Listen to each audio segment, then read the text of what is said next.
Sometimes you don't have to look far to find something to talk about. You don't have to wait for the voice in your head.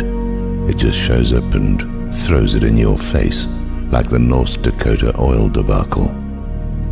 Part of your mind, or someone's mind, says that every one of these creatures should be rounded up and put on trial, followed by the quick and speedy execution of capital punishment, or life in prison without hope of parole. That includes the oilmen performing it, the politicians permitting it, the oversight and enforcement agencies ignoring it, those explaining it, and those only concerned with milking the greatest rent from their railroad flat apartments, greasy spoons, and whatever side of the road cash hijacking machines they've set up to wring some temporary vermin profit from it can be left to the fate of vermin once the plunder leaves town and all that remains are wide wastes where nothing grows and deep bits of wet, stinking, death-assured, hot-weather swimming pools for their stunted, hillbilly, heroin-addicted children. Corollary incidentals always appear in tandem with these things, and even members of the socio-political retard army can see the connection. But what's the fun or profit in that? Isn't it just better to let this shit go on and get all righteous and weepy about the back end, drowning in a rain of hypocritical tears as you bemoan the loss of so many things caused by global hand warmers at football games? The people doing these things are the spiritual offspring of serial killers and mass-murdering psychopaths.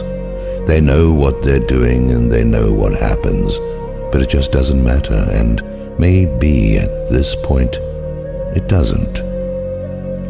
Most of the population is in bed with it on some level. Some are just sleeping in better accommodations. Some of them have even had their own idea of environmental awareness and a love of nature, and some of them are into consciousness-improving retreats where they can take a few minutes to rationalize it all and come to peace with it. Of course, whether it comes to peace about it with them is another story. Once the sleepwalking, wide-load, expando-pants shit-for-brains consumer zombies can really, absolutely no longer put food on their families, and the ones who haven't yet been matriculated to another world by their murderous and insane progeny, or the temporary berserker status of the head of the household, or some relative come back from foreign killing fields who can't live with themselves or you anymore. Once it finally dawns on them, and they have to go live in their car and they can't afford the gas to run the heater in their car when winter comes in order to take a nice carbon monoxide nap prior to a morning that never arrives, when they meant, with all good intentions, to head down to the Slurpee factory to see if they were taking on part-time day laborers, it's possible. It's possible that enough of them will get together and storm their houses of government and drag the toads, lampreys, and pigs from their paneled offices and dispense the justice they should have gotten a long time before. But there's no telling how it will all sort out. It won't sort out well in most places. That's pretty much a given. Those who are getting just what they deserve from the government they deserve will keep right on nodding their heads like plastic bobbing flamingos on highball glasses, while whatever infernal alien in chief that runs their slice of idiocracy drones on and on about recovery and a return to the good life they never had to begin with. All the now human-sized ticks operating as bureaucratic functionaries and arseholes with guns and clipboards will be going around and knocking on doors, exercising edicts and informing the residents that one more thing they took for granted and once considered a right has now become illegal. Not only has it become illegal, but the law will clearly state that they should have known what they didn't know, and at least one member of the household is now to be dragged out onto the front lawn and impaled on a flaming spike as a warning to their neighbors. It's not like they don't lack the courage and conviction at some level, because just as soon as whatever Zaya ogre entity who runs the joint tells their leaders that some country, somewhere, has to be turned into a smoldering open-air graveyard, they will and do gladly deliver their children to the task. Heck, if they're still in any kind of shape, given they have no job anyway, they'll go too. Meanwhile, the wife can run some kind of hot sheet split-level home to cover whatever taxes and penalties might ensure, for whatever reason, the thieves in power create to acquire it. This probably sounds like satire or sarcasm to some, and terrorism to others, but it's all true. It might look and play out a little differently, but the results will be the same, and something very like all of it is going on all over the place right now. Or maybe you can't see that. That is altogether possible. You won't be hearing about it where you get your news, and you won't be reading about it here. I'm sure the heinous empires of Rockefeller and Rothschild, along with all those other names so well known to some of us, would have long ago met their well-deserved fates at the hands of the mob, possibly even the hands of a creative, patient, and fiendishly ingenious mob, except for the magic powers they wield that keep their lizard-skin bodies intact. It doesn't take a whole lot of inquiry and imagination to figure out they have the protection of certain entities, brought forth by bloody rites and rituals of human sacrifice, small children preferred, to maintain their diabolical activities. Most of this is low-end shit, but we live in a low-end yuga, so that all makes sense.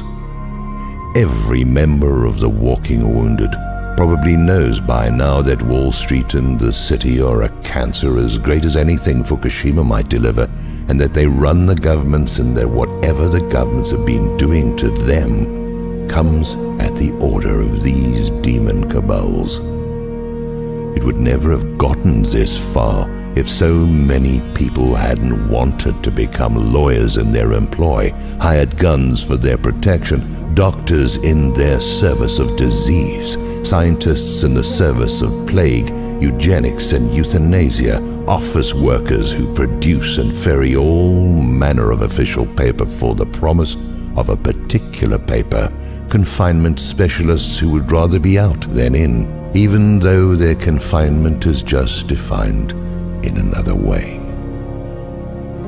It wouldn't have gotten this far if most of the entertainers, artists, writers, musicians, and self-deluded victims of bad inspiration hadn't decided the best career move was to sell out the promise of everything that they might have been and done for a corporate tattoo on their ass, which they can display to the world during their moments of buggery and bacchanalia in the ultimate public performance art that all of this leads to. There's nothing like state and culturally sanctioned masturbation that you can do anywhere at any time, because, baby, you have that right, and you don't have to worry about drawing a crowd. They will be there and just as turned on as you are.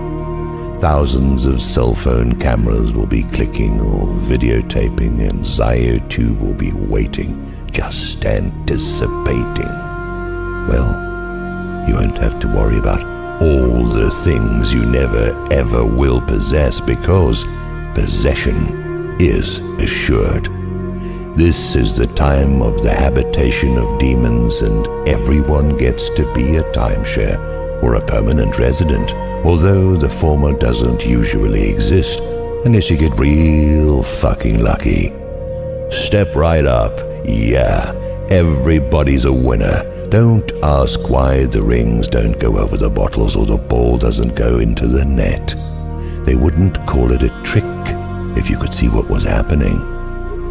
What do you know? Isn't that Lady Gaga on the carnival speakers?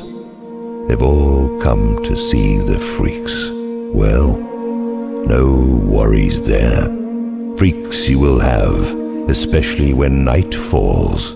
She doesn't call them little monsters for nothing, nor will little be the case. Sure, satire, sarcasm, or terrorism as you prefer, it all becomes something different anyway when you check into the Roach Motel at the end of the universe, and you don't have to go any real distance. There's one real close by. It's a franchise, and that's just what they call it.